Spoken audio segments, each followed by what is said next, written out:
Nicolas Sarkozy.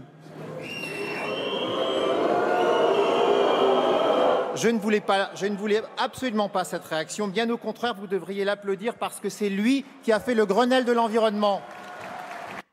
C'est assez saisissant. Quand même. Voilà, il y a une ligne qui est quand même sur des positions, voilà, faut expliquer. C'est l'écologiste qui a rejoint les Républicains, donc c'est pour ça qu'effectivement, il parle beaucoup du Grenelle de l'environnement, ce qui pourrait étonner. C'est vrai que c'était assez inimaginable qu'une salle de Républicains siffle le nom de Nicolas Sarkozy. Alors peut-être que Nicolas Sarkozy, en fait, n'a pas pris position avant le second tour.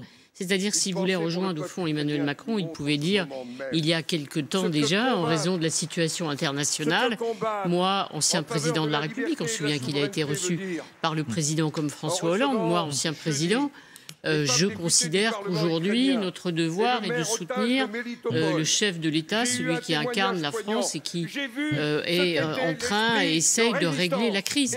Ça pouvait se comprendre. Il ne l'a pas fait, il a gardé le silence.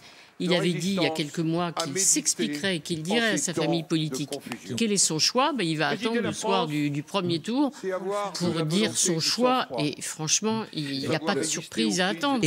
Donc tout ça, je pense, est assez mal vécu par les Républicains qui sont encore dans le parti. Et on verra ce que fait dans le discours Valérie Pécresse, puisqu'on lui avait beaucoup reproché de ne jamais ou pas trop citer Nicolas Sarkozy dans ses discours. Quand elle le fait... Bah là, elle va peut-être faire gaffe. C'est ça. Quand elle a fait dernièrement qu'elle avait dit, si je me souviens bien, Nicolas Sarkozy, quand il a eu l'intuition du travailler plus pour gagner plus, je peux vous dire que Rudemy Ménil, le mot intuition n'a pas beaucoup plu à l'ancien président de la République de dire l'intuition du travailler plus pour gagner plus. Donc on verra comment elle en parle. Elle, la chiracienne, Valérie Pécresse. Donc ça va être intéressant de bien l'écouter et de bien voir quels mots elle utilise. C'est vrai que c'est inattendu.